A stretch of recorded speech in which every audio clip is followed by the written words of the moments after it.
Hey everyone, welcome back to my channel Armor Gaming and welcome back to Monster Analysis. Today we have Thety's pet. This seahorse is quiet but intelligent. It always knows exactly what its general wants. When Thetis is going to lead a big attack with her water troops, she likes to ride her pet as a sign of power. Now let's just admire this cute little guy evolving into this amazing looking monster. Now normally when Social Point releases a monster that has a really nice design, its skills tend to be not so good, or its stats. However, this time Social Point did something completely different. First of all, this isn't a deny monster even though it's water, it's actually an attacker, and it's a really good attacker at that, and again it has an amazing design. So getting right into this, power 3,575. That is the power of the strongest monsters in the game. Again, excluding Workahulk, this is the power of Mega Ostium, Tyros, the Firestorm, all those fire monsters that have the really high power. This little seahorse has that power. He beats the blob by almost 80 points.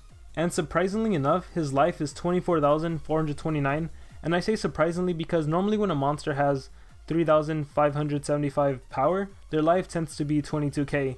So this monster has 2k more than that, so that's pretty amazing. Again, it's a little on the low end, especially since we're talking about water monsters, but that's still really good for an attacker. And for speed, we have 3,421, which isn't really that bad of a speed, especially for an attacker. This speed is actually equal to that of General Thetis and Frostbite, the newest monster from the maze, so it's actually not that bad.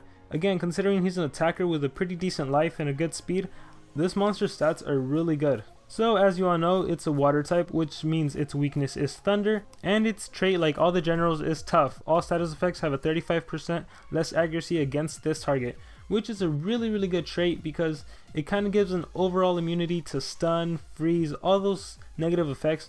Well, not immunity per se, but a 35% chance to not get hit by it. Starting things off with the default and special skills, we have Hippocampus Hits and Water Spout. There's nothing too special about these two skills. However, we're going to move on to the special, which is called Seahorse Migrate. Deals massive water damage to all enemies, may freeze all targets. So it's an AoE freeze for a special tag. That's pretty good in my opinion. 75 damage, also really good. And again, we have to keep it in context. It's 75 damage with a monster that has 3,575 power. So it's going to do a really good amount of damage. If you pack this little seahorse with some strength runes, like, it's a phenomenal special. Skills group 1, I don't want to spend too much time about, so I'm going to quickly go through this. We have Cold Headbutts, 50% chance to freeze. We have Stunning Headbutts, 50% chance to stun. And we have Ocean Column, 45 damage, 0 cooldown, 28 stamina. This is actually interesting because some monsters actually have this kind of skill set, this kind of skill of 45 damage, 28 stamina for their skills group 2 or 3. So for this monster to have it in skills group 1, you know he's going to have some amazing moves later on. Unlike other monsters that only have about 4 or 5 good skills to choose from, this monster has the following 6 skills which are all really good. You can honestly choose at random any 4 of the following 6 skills and you're going to have a really good monster. So I'm going to get straight into it. So starting things off, we have Freeze C, 60 damage, 31 stamina, 1 turn cooldown.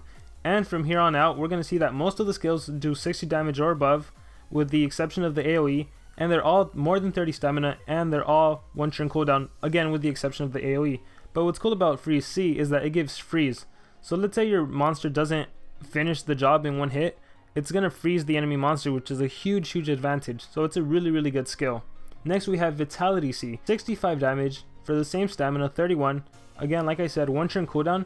And the cool thing about this is that you recover 50% of your stamina. So you recover 70 stamina. Just think about that for a second. That's, again, assuming no stamina runes, but no one really runs stamina runes. You're recovering 70 stamina, and the skill's only costing you 31. That's a net gain of 39 stamina. That's better than recharging because you're dishing out a really big blow.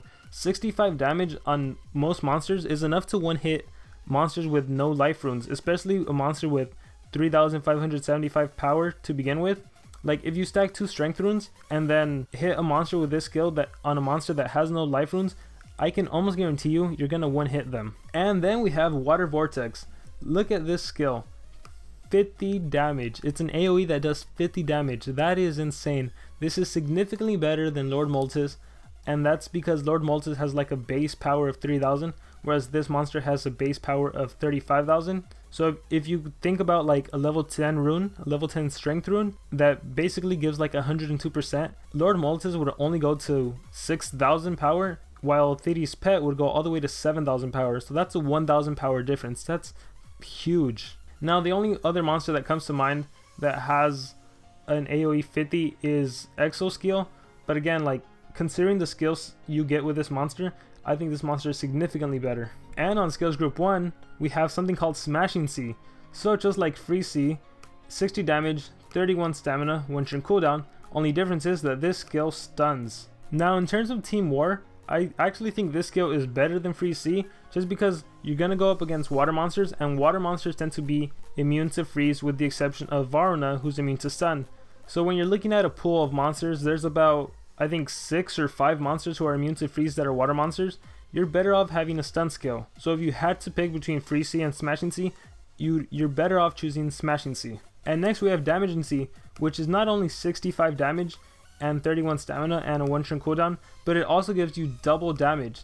Now this is what I love. This is insane. Most monsters, most attackers, you take Mega Ostium for example, they have a skill that gives them double damage, but the bad thing about that is that they basically waste a turn getting that double damage.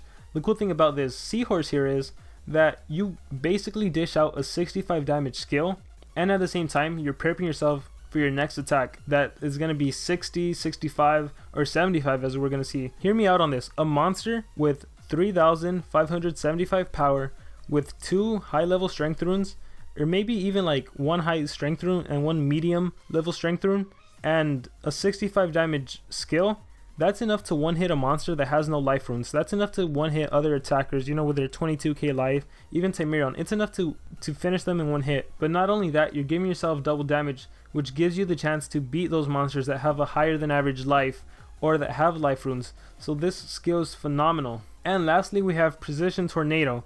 Now this skill is insane because it's 75 damage. That's 10 more than Damaging Sea or Fatality Sea, and it's 15 more than Smashing Sea. And the cool thing about this is that it gives precision. Now, I honestly don't think precision is really needed, because if you start off a game with Precision Tornado, that does 75 damage. Again, that's enough to one hit. If 60 and 65 is enough to one hit, you can guarantee yourself that Precision Tornado is enough to one hit. And I know the idea is use Precision Tornado, then use Water Vortex, but I honestly don't think that's going to be needed, because if you consider the way a game through goes, this monster is an attacker. Your deny monster would deny the enemy from attacking, and then they recharge or they're stunned or frozen, whatever. And then when it comes to your turn and you do Precision Tornado, you're already knocking out one monster. So there's no real need to use an AoE, but you just gotta love the damage on this skill. So now for the super tough question, what skill should you run on this monster? And like I said at the start of the video, you can honestly choose a combination of any of the 4 skills from skills group 2 and 3, and you're gonna be good to go. For runes, I don't think the runes is going to vary much. If you're using really low level runes, like, I say really low, but I mean like if you're using anything below like level 7 runes, you're probably going to want to stack them with 3 strength runes, and you're honestly good. You don't really need a speed rune. However, if we're speaking in the context of high level runes, like people are running 8, 9, and 10, so for those of you high level players that always face people with level 10 runes, you absolutely can't get away without running a speed rune. You need at least 1 speed rune. So basically for runes you need 2 strength runes and 1 speed if we're talking about high level runes. And if you just have average runes, level 4, 5, 6, 7, you can do 3 strength runes and you're going to be good. And the reason you want 3 strength runes is because you want to be able to one hit. So now let's talk about what different skill sets we want to run. So obviously Water Vortex is a really good skill, and then especially if you can pair him up with someone that can give him 2x damage and precision, like you can't go wrong with this. You can basically wipe out the whole team with this skill. It's really good. So for PvP, I would definitely recommend Water Vortex, and I would recommend Freeze Sea and Smashing Sea, and that's because you never know when you might need a freeze skill or a stun skill. And for the final skill, I would actually do Precision Tornado, and lots of you might be wondering why not Damaging Sea, and that honestly just relies completely on your gameplay. So if you're using them for PvP, and you can imagine you're going to start the game off with Water Vortex, there really isn't a need to give yourself double damage.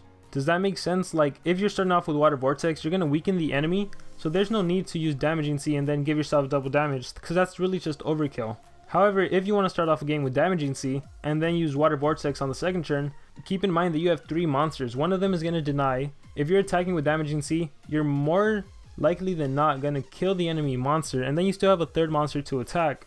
So do you really want to Water Vortex 2 damaged enemy monsters, that's completely up to you. It depends on your style, like I said. Now another skill set you can do that doesn't involve the AoE, and I know it seems kind of wrong not equipping the AoE of 50 damage AoE, but this skill set is more geared towards Team War. If you decide to use a water attacker instead of a water denier, I would use Precision Tornado, Vitality C, Damaging C, and Smashing C. And again, this is specifically for Team Wars. The reason you want Precision Tornado is because of that 75 damage, and the idea is that you're going to be able to one-hit whatever monster you face. Now of course there is a huge problem when facing water monsters, because water on water is weak, which is why you're running Damaging C, to give you that double damage, to really help you out. And Vitality C is so you never have to recharge, because again you get a net gain of 39 stamina every single time you use this skill. And what's really amazing is the 1 turn cooldown.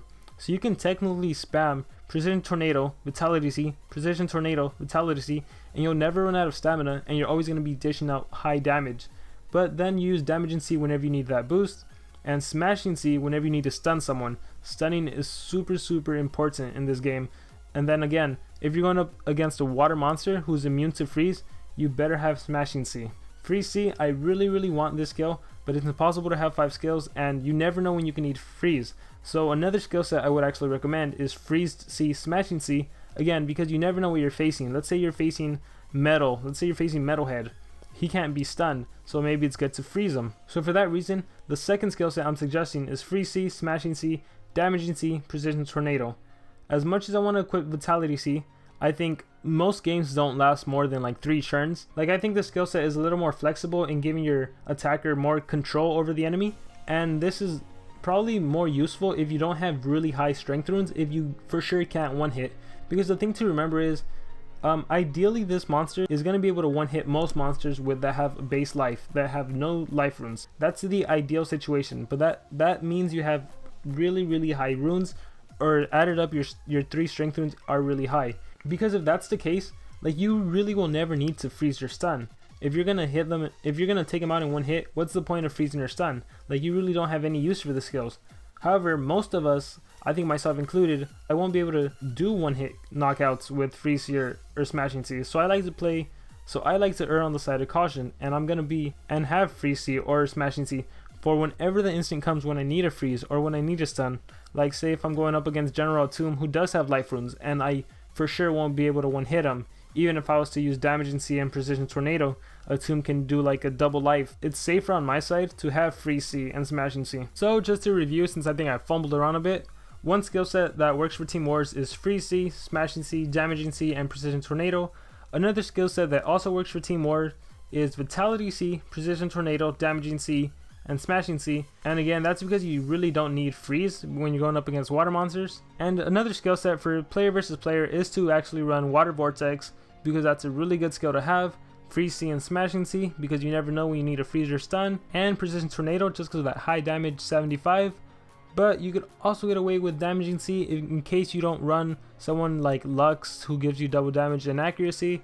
But again, like the thing about this monster is that I can't really say what's an ideal skill set other than what I've already said on my analysis. Choose any of the following 4 skills: Freeze C, Water Vortex, Vitality C, Smashing C, Precision Tornado, Damaging C.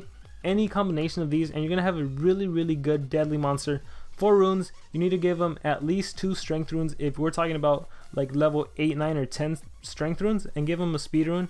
Or if we're talking about lower runes like 4, 5, 6, 7, give them all 3 strength runes, and trust me, you're gonna have a killer monster. And that's it for my analysis on Thety's pet. I knew as soon as I saw him I was gonna get a lot of messages, and I did, to do this monster on analysis, so here it is.